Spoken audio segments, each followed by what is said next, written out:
परमात्मा को जानना परमात्मा को जानना है, ना कि पत्थरों की पूजा करके अपने जीवन को बर्बाद करना है। तो इन्हीं शब्दों के साथ मैं वाणी पे विराम देता हूँ।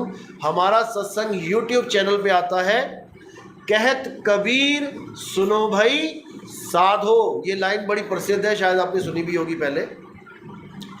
इस लाइन को लिखने के बाद आपने मेरा नाम लिखना है, नितिन दास। नितिन का मतलब होता है सत्य और असत्य का निर्णय करने वाला, यानी जो सच को सच बता दे और झूठ को झूठ बता दे, उसको कहते हैं नितिन।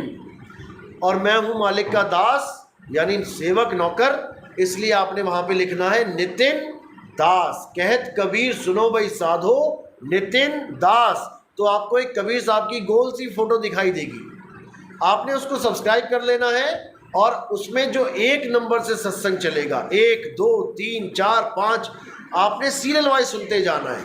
उसके बाद आपके दिमाग में आज तक जितने भी सवाल घूम रहे हो कि परमात्मा ने ये दुनिया क्यों बनाई, जब हमने मरना ही है तो पैदा क्यों किया, हमारा परिवार हमें क्यों दिया जब किसी की कोई गारंटी नहीं है, यानी हर सवाल जो आपके दिमाग में एक अनसुलझा जो प्रश्न घूमता रहता है हमेशा कि क्या जरूरत थी ये दुनिया बनाने की, और गाने भी बना रखे हैं, दुनिया बनाने वाले क्या तेरे मन में समाई, काहे को दुनिया बनाई। क्या जरूरत है इस दुनिया की हमें, जिस दुनिया में एक पल का विश्वास नहीं है कि कब क्या हो जाए। अभी तुर्की में क्या हुआ, तुर्की में एक झटका आया, 50,000 बंदे एक बार में मर गए। क्या जरूरत है इस दुनिया की, क्यों ये दुनिया बना रखी है, क्यों हमें बचपन से लेके डंडे खा रहे हैं पढ़ाई के लिए, टीचरों की मार खा रहे हैं, उसके बाद हम डॉक्टर बन रहे हैं, इंजीनियर बन रहे हैं, डॉक्टर बनते ही मौत हो जा रही है। क्या फायदा हुआ मेरा डॉक्टर बनने का, जो डॉक्टर बनते ही मेरा एक्सीडेंट हो गया। कल्पना चावला, क्या फायदा हुआ उसका एक साइंटिस्ट बनने का, जो आती आती मर गई। ये हो क्या रहा है, जब कोई यहाँ पर निश्चित है ही नहीं किसी का रहना, तो ये ड्रामा किस बात का कि इंजीनियर बनना है, डॉक्टर बनना है, ये बनना है, वो बनना है। क्या जब ये नहीं थे तो दुनिया नहीं चलती थी? क्या जब ये सब नहीं थे, डॉक्टर इंजीनियर साइंटिस्ट ये दुनिया भर के, तो क्या दुनिया नहीं चलती थी? तब भी चलती थी, तब भी जीवन था। जब हम आदि मानव थे तब भी जीवन था, जब कपड़े भी नहीं थे तब भी जीवन था, जब कोई भाषा भी नहीं थी तब भी जीवन था। हमारे ऊपर ये फालतू की चीज़ें लाद दी गई केवल पेट की खातिर कि कुछ कमाओगे तभी खाओगे। क्या मैं डॉक्टर बन के ही जीवित रह सकता हूँ? क्या मैं साइंटिस्ट बन के ही जीवित रह सकता हूँ? क्या मैं इंजीनियर बन के ही अपना परिवार पाल सकता हूँ? क्या मैं रिक्शा चला के नहीं कर सकता? क्या मैं एक मोची बन के नहीं कर सकता? क्या मैं एक धोबी बन के नहीं कर सकता? क्या मैं बिना पढ़ाई किए अपने जीवन को नहीं जी सकता? क्या अनपढ़ बंदा जीता ही नहीं है?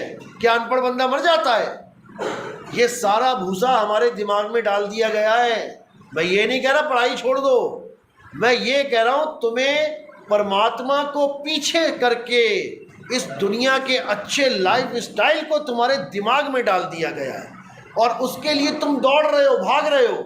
तुम अपने ही साथी को धोखा देने के चक्कर में हो कि इसकी जॉब छुड़वा दूं, इसकी जगह मैं बैठ जाऊं, इसका डिमोशन करवा दूं, इसकी चुगली कर करके बॉस को इसको नीचे कर दूं, मैं ऊपर बैठ जाऊं। उससे क्या हो जाएगा?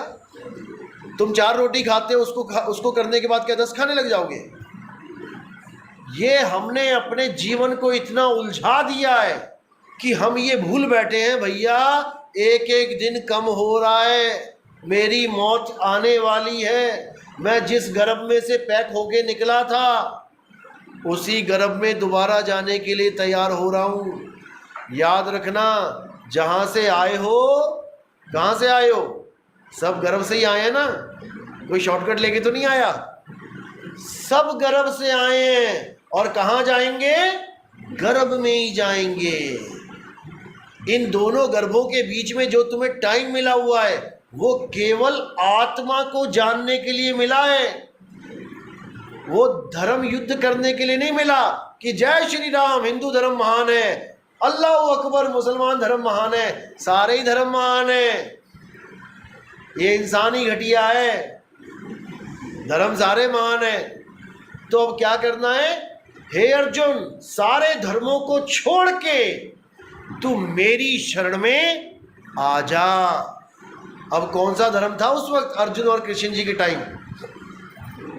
अर्जुन और कृष्ण जी के टाइम कौन सा धर्म था? ना महात्मा बुद्ध पैदा हुए थे, ना जैन पैदा हुए, ना मोहम्मद साहब ने मुसलमान धर्म चलाया, ना ईसा मसीह पैदा हुए थे ईसाई धर्म, ना बाबा नानक आए थे जो सिख धर्म चले, यानी कोई धर्म था ही नहीं।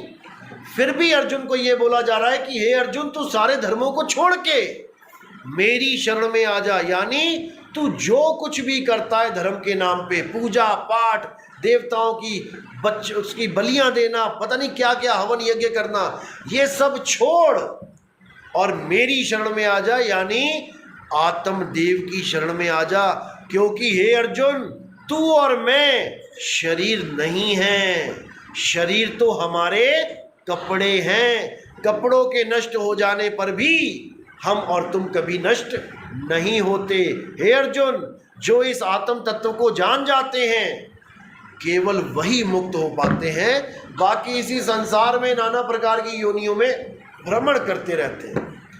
तो कहने का सार यही है कि हमें अपनी आत्मा को जानना चाहिए, आत्मज्ञान को जानना चाहिए, ताकि हमारा जन्म सफल हो पाए। इसी के साथ मैं वाणी पे विराम देता हूँ। बाकी हमारे सत्संग